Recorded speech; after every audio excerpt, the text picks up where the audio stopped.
diina koo wallaalee walii dubbiin na sakaaltee sababa wallaa dhiigni isaa lola'u obse akkamiin laaltee ayyoo akkamiin laaltee fira koo diina koo wallaalee walii dubbiin na sakaaltee sababa wallaa dhiigni isaa lola'u obse akkamiin laaltee ayyoo akkamiin laaltee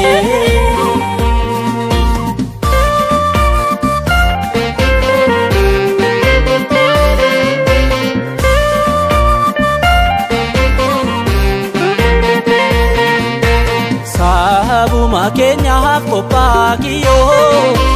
na joorsa waan taayyoo ilmaan armee karaa irratti bittinee garaa koona nyaata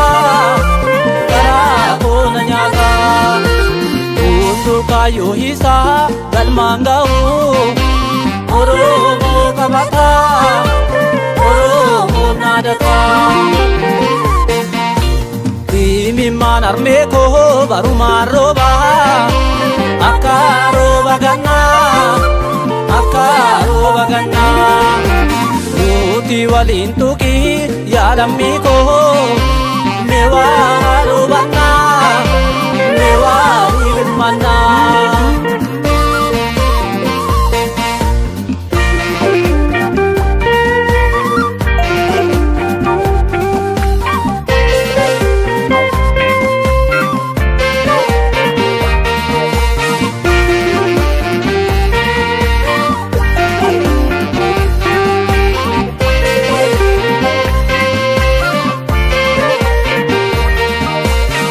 dukkana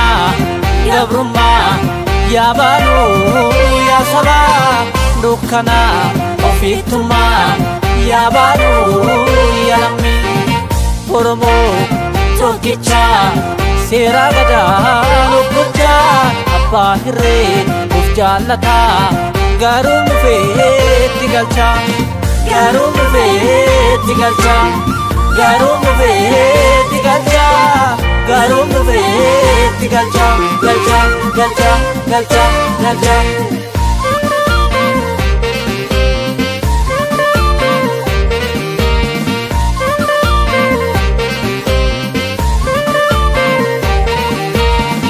fira koo diina koo wallaalee walii dubbiin na sakaaltee sababa wallaa dhiigni isaa lola'u obse akkamiin laaltee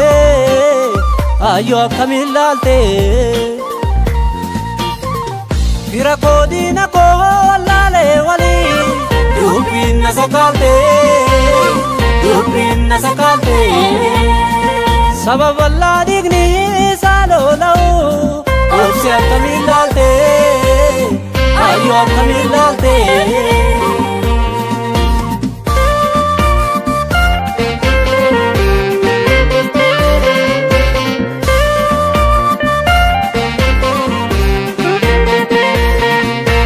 bishaan gaafa guutuu silaan beekanii riqicha ijaaru osoo walii gallee tokko taane silaa lagaan nu nyaaru inni gaarii jennee dabaa ta'ee mee akkamiin jiraannaa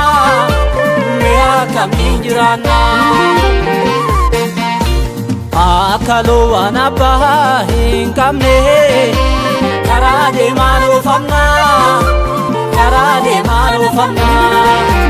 yaa Oromummaa yaa diigummaa mee haa humnuu tokkummaa hanga yoomii gowwomnaa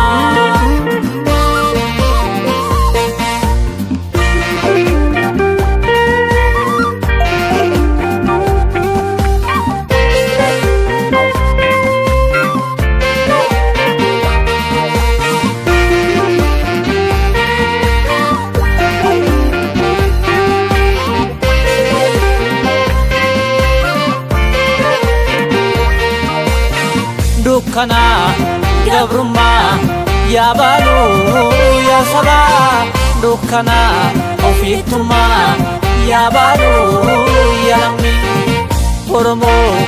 tokkicha seera gadaa lubbochaa abbaa hirree of jaallataa garuu dhufeetti galcha garuu dhufeetti galcha garuu dhufeetti galcha garuu dhufeetti galcha galcha galcha galcha galcha